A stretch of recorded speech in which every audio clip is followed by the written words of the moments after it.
On se regarde des petits bouts de BHL. BHL, le premier des woke. Moi, je veux bien qu'on regarde BHL, le premier des woke. Bernard-Henri Lévy, vous êtes woke, vous êtes éveillé toute la nuit. Écoutez, oui. Ah, c'est la blague. Vous avez vu ce vil stratagème pour capter le téléspectateur. Oui. Bernard-Henri Lévy est On woke. s'est fait baiser. Putain, ça a marché. Ah, les bâtards. Bon, on passe à autre chose. J'en ai marre que cette technique fonctionne. Ouais, ça m'a saoulé là déjà.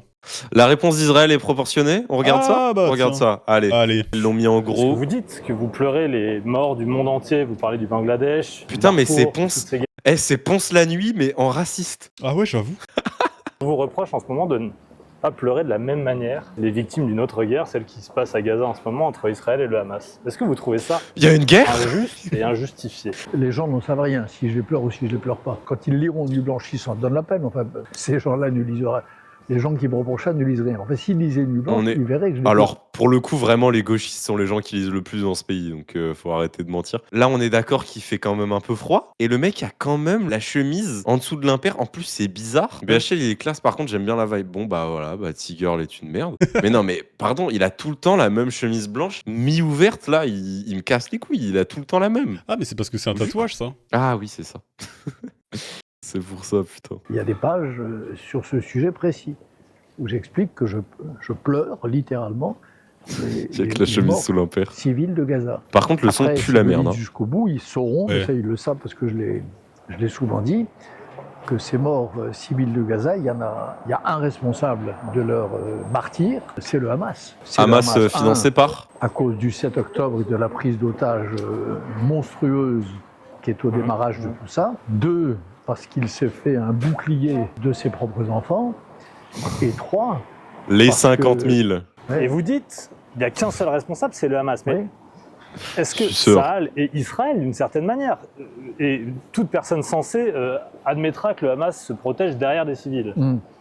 Et d'une certaine manière, ceux Les qui autres sont attaquent, complètement fous. c'est Tsahal, c'est Israël, pour Non. se défendre peut-être, mais bah oui, c'est eux mais qui c'est pas exercent. pareil. Ah ben, pour Oui, se mais- défendre peut-être, mais c'est pas pareil. Ceux qui attaquent, C'est le Hamas, c'est évidemment. pas seulement à Mais l'origine. putain, ça m'énerve même quand ils mettent origine et 7 octobre dans la même phrase. Ouais, vraiment. Tu t'auto-discrédites en fait. C'est ça qui est ridicule. C'est dès que tu dis ça a commencé le 7 octobre, rien n'est entendable en fait dans ce que tu vas dire. Tu t'as montré ton incompétence. Ouais, c'est tout le temps la même merde là. Le lendemain, le 8 octobre, c'est le Hezbollah libanais. Quelques semaines après, c'est les Houthis du Yémen. Et globalement, C'est les Arabes.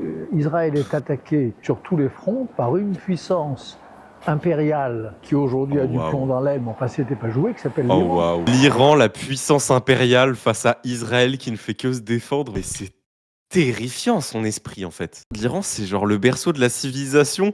C'est là depuis qu'on est arrivé dans le croissant fertile. S'il y a une population qu'on pourrait qualifier de presque éternelle, c'est peut-être la population iranienne. C'est ridicule ce que je dis, hein. Évidemment, c'est pour faire l'essentialiste de merde. Mais c'est pour expliquer à quel point c'est difficile de parler de colonialisme et d'impérialisme quand ils sont installés dans la région depuis des millénaires, alors qu'Israël est une création occidentale qui vise, en plus dans son putain d'intitulé, à s'expandre sur certains casques militaires. Et pour certaines organisations politiques israéliennes, ils ont un dessin des frontières d'Israël qui englobe la Syrie entière et la Jordanie également. Ça s'appelle la Grande Israël. C'est une folie d'avoir littéralement inversé la réalité en fait. Le mec parle à l'envers. Il n'y a pas un bout de vrai dans ce qu'il dit. Pour vous, la réponse d'Israël et de Tsahal est mesurée, est à la bonne échelle. Elle est au sens propre mesurée. C'est-à-dire qu'il y a peu Oui, de dis-nous tirs tout. israéliens qui ne soient littéralement mesurés dans le but et l'intention qu'il y ait le moins possible de victimes civiles. À chaque fois, il y a dans les... Ah, et donc ils en ont fait Israël. seulement 50 000. Mais attends, mais gros. Mais en fait, soit il s'informe pas, soit il est complètement... Putain, mais c'est fou. J'étais même plus au courant que ce discours existait encore. Je veux dire, même sur BFM, parfois ils essaient de faire semblant. En fait, à partir d'autant de morts, c'est plus possible de tenir ce discours, quoi. C'est juste consternant. Je le sais, je l'ai vu, je connais ça. Il y a dans les bataillons israéliens des j'imagine bien qu'ils connaissent ça. des hommes de droit, des avocats ou des légistes qui sont en mesure de contester un ordre en direct, de demander on va pas faire exploser cette planque de terroristes. On fait exploser la maison avec les civils.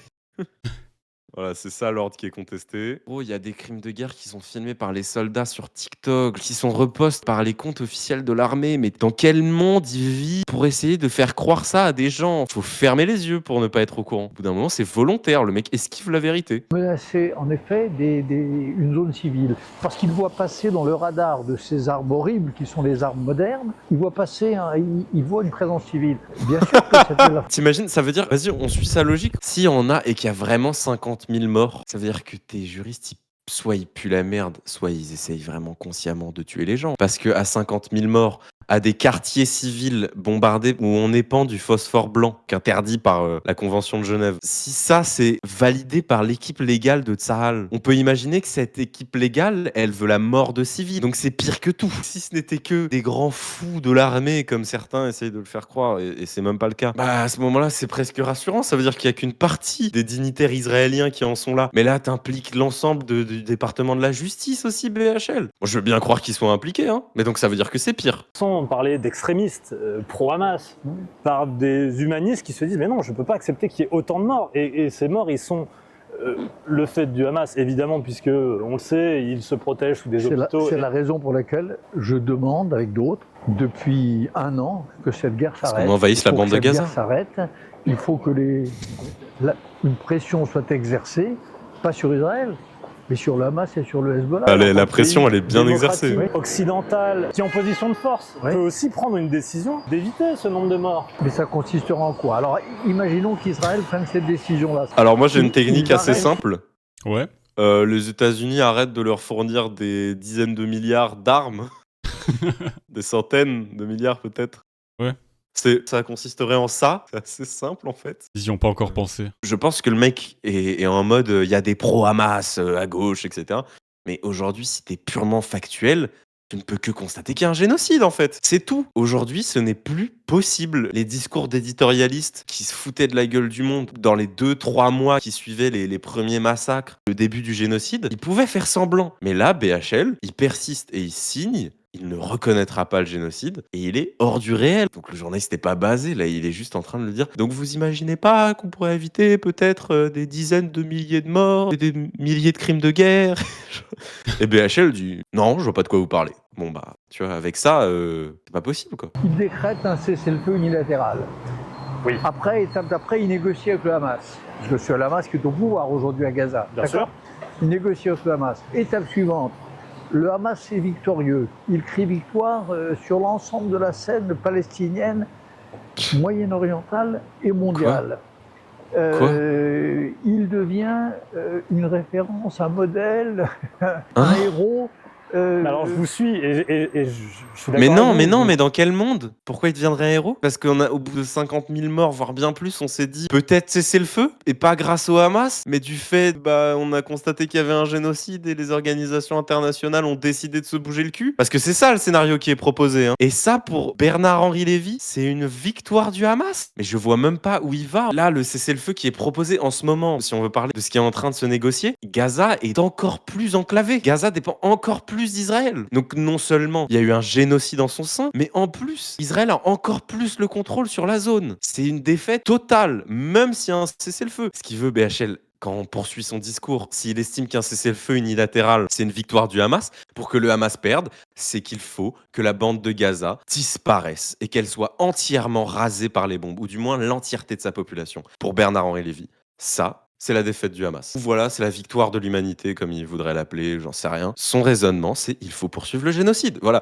t'enlèves le flegme, t'enlèves les raisonnements à la con, t'enlèves tout le reste, il reste, je veux qu'on continue le génocide en fait, parce que pour moi, c'est la seule manière de répondre à ces terroristes islamistes. Affreuse personne. Je suis obligé d'en arriver à la conclusion que ces morts, ces enfants qui meurent, ne peuvent pas être épargnés, que c'est un dommage collatéral obligatoire. Non, ils pourraient être épargnés si le Qatar, la Turquie, la Russie, l'Iran, tous les pays parrains de l'axe du mal qui ont de l'influence sur lui, avaient dès le premier jour fait pression, leur avaient tordu le bras pour les contraindre à cesser le feu. Pendant tout le temps de cette guerre atroce, on nous parlait tous les jours d'appels à cesser le feu adressés à Israël, mais jamais au Hamas. Est-ce que vous avez entendu depuis 1 an une demande sérieuse, formulée par des pays sérieux, c'est-à-dire en gros ceux qui ont une influence réelle, genre Qatar. Est-ce que vous avez déjà entendu Bah déjà, mais bien appeler sûr. Mais je comprends même pas son propos. Il estime qu'il y a une guerre ouverte entre les deux là. Que genre le Hamas répond en bombardant des quartiers civils de Tel Aviv. On ne demande pas au Hamas parce qu'ils sont pas en capacité de répondre à Israël en fait. Ce que la majorité des États demandent, c'est que le Hamas rende les otages à Israël. C'est en vrai tout ce qu'ils peuvent faire. Tu vas comment plus loin? Comment tu fais perdre le Hamas dans sa strate? J'aimerais qu'il explique en fait. Parce que c'est incompréhensible. Ça faisait 1 an que le Hezbollah, mais soyez honnête, bombardait tous les jours le nord d'Israël. Personne n'appelait à cesser le feu. Personne c'est n'appelait n'importe le quoi. Hezbollah à cesser le feu. Mais c'est juste faux. Mais il ment là juste. Le gars est à l'aise, il invente. Alors peut-être, en bon sioniste qu'il est, qu'il estime que le sud du Liban appartient à Israël. Et qu'à ce moment-là, les combattants du Hezbollah, qui effectivement combattaient dans le sud Liban, parce qu'il y a une occupation israélienne depuis plusieurs années contre les forces armées, il appelle ça des bombardements d'Israël. Ok, mais donc t'estimes que en gros le sud Liban appartient à Israël. En fait c'est tout ce que je vois, parce que sinon le seul moment où le Hezbollah a vraiment mené une attaque contre Israël, c'était relayé partout. C'était la pluie de missiles qui avait eu lieu et qui avait Oula. blessé, qui avait tué genre 4 personnes. Ouais, bah ouais. Oui, le voilà, novembre, donc ça c'est ce dont je parlais. Ouais, c'est les 250 projectiles, c'était les mêmes articles partout. Ce mec est à l'aise, il dit n'importe quoi. Le gars peut dire tout ce qu'il veut. T'es mal le journaliste qui hésite à lui dire mais bah c'est pas vrai. À l'aise. Personne ne dénonçait. Le jour où Israël, Ah bah, il y avait pas personne ne grand-chose à parlait dénoncer d'escalade. après. Tous les jours, il y avait des bombardements. Le jour où Israël finit par dire, écoutez, on ne peut pas vivre comme ça en recevant des bombes sur la tête tous les jours, et décide d'entrer dans la guerre, là on commence à dire, oh là là, escalade. Oui, mais quand ainsi je de vous suite. écoute, il y a presque une forme de complot. Vous voyez ce que je veux dire? C'est que. Non, il y a eu. Ah, il y a- Et Ah bah. on dit la même chose de l'autre côté. L'autre camp dit oui, tout pour Israël, on ne dit rien. Vous voyez ce que je veux dire? Et tout pour Israël, quoi? Ah, le journaliste qui est Pour partagé l'instant, entre ah, est-ce que je réprobation. me grille ou est-ce que j'ai de la déontologie? Et je lui dis qu'il raconte absolument de la merde. Mais ça reste un journaliste du Figaro, donc je pense qu'il va pas dire grand-chose. On voit qu'il est pas bien, hein. Ouais, il brasse En vers même le temps, haut, mais il est tiré vers le bas là. En même temps, il perd son taf, là, hein. Ouais. Je pense qu'il lui dit mais tu racontes absolument n'importe quoi, il perd son taf. Ces discussions avec Netanyahou, putain. Regardez ça. Non, Regarde j'ai ça. pas et- envie. Est-ce qu'on regarde un autre passage? Réaction à la mort de Jean-Marie Le Pen. Ah bah, je suis curieux. Oh. Ah bah voilà, bah ça c'est le BHL que je connais, ça c'est le BHL Tchatcher. Là, apologie Ça me du génocide, en détente, à l'aise. Ah, par contre, s'ils amènent une pizza, je coupe le live, hein, parce que je. Jean-Marie Le Pen est mort hier. Vas-y, c'est ça Quel le a dernier été passage qu'on regarde. Émotion, votre sentiment, votre première pensée lorsque vous avez appris la nouvelle. Je vous le dirai pas parce que même quand ce furent des adversaires politiques rudes, je ne commente pas la mort des gens. Enfin, je la commente quand je veux leur rendre hommage, quand ce fut des proches, mais quand ce ne sont pas des proches, et à plus forte raison des adversaires, je ne dis rien. Alors, quelle a été votre réaction sur justement ces réactions politiques, médiatiques, populaires à son décès, Populaire, vous voulez dire place de la République? par exemple? Ça, j'ai trouvé ça dégueulasse. J'ai trouvé ça dégueulasse. Tout ça. On ne fait pas ça. Condamne parce que ce sera la même à sa mort. Je sais même pas. Ouais, non, en vrai, il est pas. Franchement, le jour où BHL meurt, Balek, mais. ouais, tout le monde s'en branle, hein. Ouais, peut-être. Il y Moi, aura première des occasion, hommages je fais péter le pendant- champagne. Hein. Dès qu'il peut. Je suis alcoolique. D'ailleurs, en parlant, on en a pas parlé, mais la une du Figaro, tu l'as vue ou pas, Max? Comment ça? Du Figaro Magazine. Bah, cherche une du Figaro Magazine. Voilà, l'histoire d'un tribun. Ah ouais, ok. Eh oui. Le Figaro, ouais. Le Figaro est en roue libre, hein.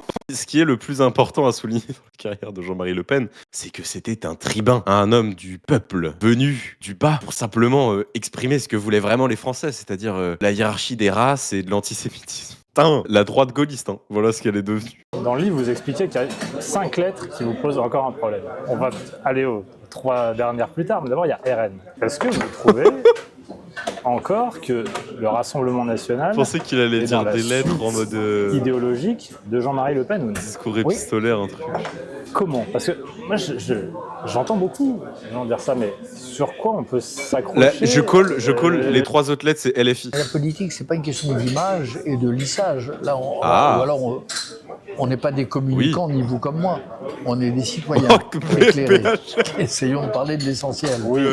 BHL, c'est pas un communicant. Il allait sur des zones de guerre et il arrivait, il remontait ses manches, il filait des sacs de riz devant les caméras et puis ensuite il en avait plus rien.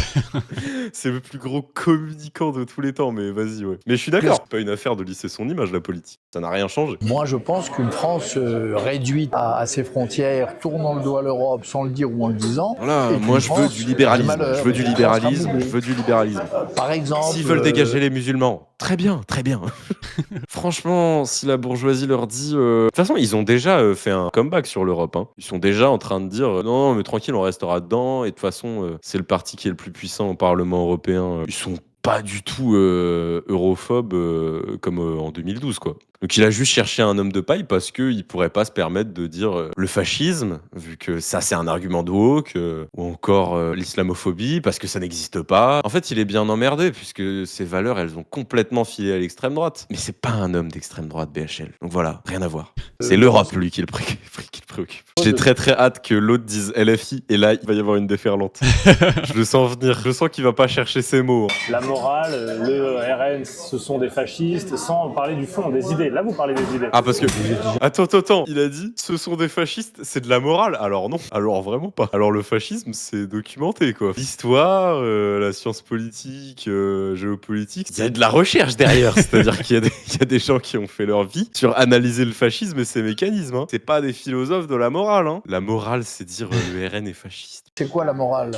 La morale, c'est est-ce qu'on soutient un dictateur dont on sait maintenant qu'il écrasait dans des broyeurs les corps de ses partenaires, de ses adversaires, et parfois de ses partenaires d'ailleurs, dont il pensait qu'il l'avait trahi. Est-ce qu'on est pour ce type-là ou est-ce qu'on est pour les démocrates syriens qui étaient légion dans les années 2012, 2013, jusqu'à 2015, 2016? Ça, c'est de la morale. Est-ce qu'on est pour un peuple qui résiste depuis 2014, oui, bon, c'est long. le peuple ukrainien, ou est-ce qu'on est pour il parle de Netanyahou le dictateur, mais c'est pas un dictateur. Israël, c'est un pays démocratique, ils l'ont dit tout à l'heure. Sweet girl, Il faut suivre. Hein. Quand je te dis Russie, tu penses quoi, Max? Vodka, mais je pense que j'ai un problème. Ok, non, bah je te donne un autre exemple. Ouais. Iran. La démocratie. Oh putain, gros Mais en fait, le truc, c'est que si tu regardes des reels Instagram et TikTok sur ton hôtel, je sais que t'allais chercher une épice à mettre dans l'alcool. Ah bah oui, il va parler de... LFI, le fascisme n'est pas réservé à la droite. Ouais. C'est quand Passe même là-dessus. Là, il parle de fascisme. Cette gauche, vous employez un terme fort. Cette gauche est fasciste. Oui.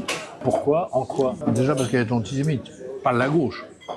Ça part de la gauche. Mais attends, je comprends pas comment ce discours il peut être tenu à peu près 10 minutes après qu'il ait parlé de Jean-Marie Le Pen. Ouais. Parce que c'est flagrant là. C'est toujours facile de découper l'information, faire des idées qui se recoupent pas.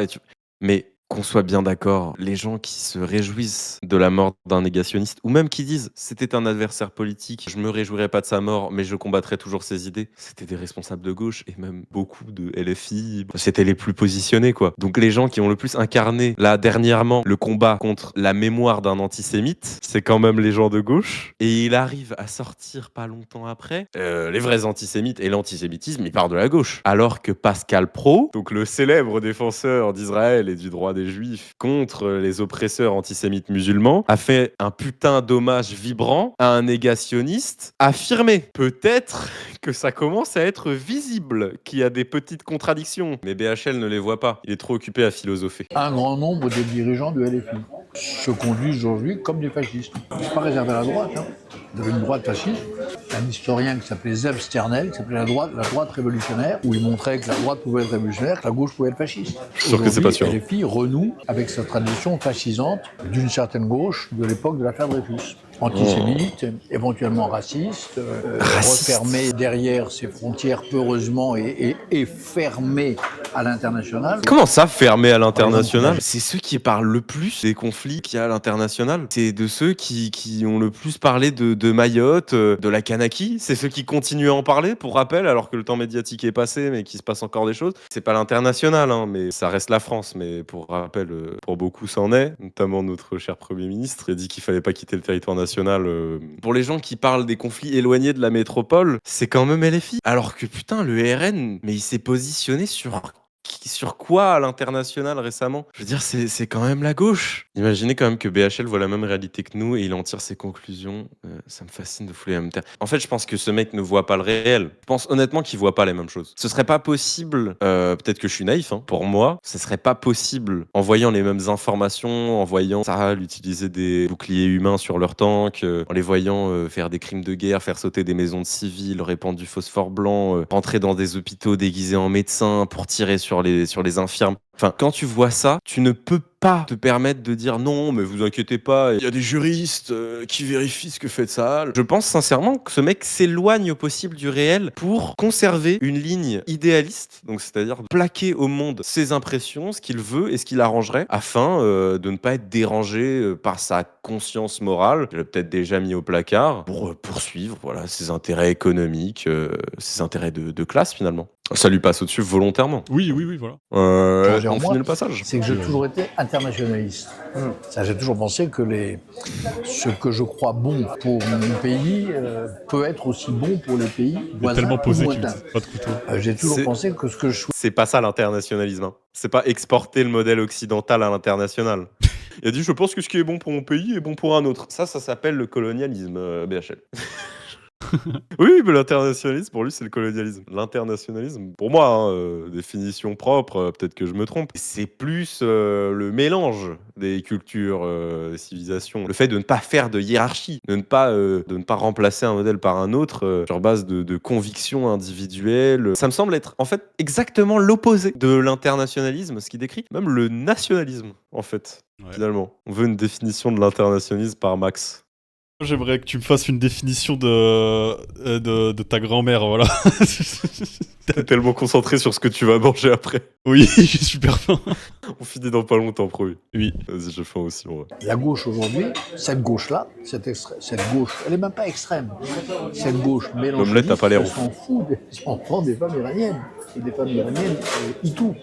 Mais s'en foutent des femmes iraniennes. Et putain, mais c'est quand même pas vrai, quoi. Faut faire un tour sur Twitter, faire passer la gauche pour désintéresser de ça, mais c'est n'importe quoi. Il ment, il arrête pas de mentir, c'est juste chiant. Vous considérez que notre civilisation occidentale est d'une certaine manière supérieure aux autres et que nous devons tendre vers un monde complètement occidentalisé parce qu'il y a plus de liberté chez nous, il y a une...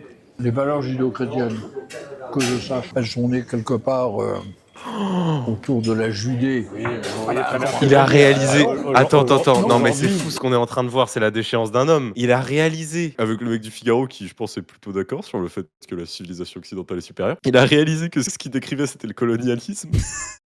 Et il a fait, non, depuis tout à l'heure, il parle de république, de ce qui est bien pour la nation, pas les valeurs judéo-chrétiennes, ça, BHL, que tu veux exporter. T'as pas parlé d'exporter l'Ancien Testament et les 10 commandements. Hein. On n'est pas complètement con non plus. T'as réalisé que t'avais un gros discours de colon, il te l'a fait remarquer, et au final, t'es toujours d'accord avec ce que tu dis, mais bon, faut sauvegarder les apparences. Hein. T'es un gaucho, toi, t'es un vrai gauchiste traditionnel. Nous sommes une société qu'on qualifie simplement peut-être occidentale. Oui, d'accord, mais l'Australie aussi. Oui, le Japon, vous avez raison. aussi. L'Australie, c'est des Occidentaux. Le Japon, c'est des Occidentaux. Guess what? Le Japon n'est plus vraiment le même pays depuis l'occupation états-unienne. Bizarre. Et l'Australie, mais je pense qu'il parle des aborigènes. Les aborigènes, ils ont un peu les mêmes valeurs et la même construction sociale que nous. Bon. Les judéo-chrétiens sûrs d'Australie. En Amérique. Notre modèle de vie, notre modèle de société. Non, pas notre. Attends, laisse-le exposer. Enfin, notre. Je ne sais pas qui est nous, mais nous, c'est pas l'Europe. Nous, c'est ni l'Amérique, c'est l'Amérique du Sud, certains pays, c'est la Corée du Sud, en Asie. D'accord. C'est Taïwan. D'accord. Oui, mais alors, ces gens ont plus ou moins le même... Il allait déballer un truc fabuleux. Il a interrompu, mais il allait expliquer, genre, pour lui, quel modèle était lequel en Europe. C'est le judéo-chrétien, en Amérique, protestant. Enfin, je suis sûr qu'il allait raconter des dingueries, genre. Donc il a un filet de sauvetage, hein, un beau parachute. Oui, et bon, après ce qu'il a sorti était pas bien plus illuminé, mais bon. Oui, non. Un mode de vie démocratique qui accorde la liberté, qui prêche, qui pratique l'égalité des sexes, qui pratique la liberté de l'expression, qui reconnaît le droit de tout ce que vous savez, et je pense que ce mode De tout ce que vous savez. Oui, bien sûr, il est supérieur. Mais il n'est pas européen. Il n'est pas européen, blanc ou je sais pas quoi. Bien sûr. Ah non, loin de là. Loin de là. Ouais. Bon, on va s'arrêter là. Ce n'est pas blanc, les contextes n'existent pas. Ne remettez pas les choses dans leur contexte, ça n'a aucun intérêt. Vous voulez faire un raid? Allez, Ok. après on est 17. Ouais, bah on est 18 là. Pour les gens qui sont là, n'hésitez pas à nous follow si vous le faites pas. On live le lundi, le mercredi et le vendredi. Ah, plus la team. Raidez bien. Salut. Why so serious?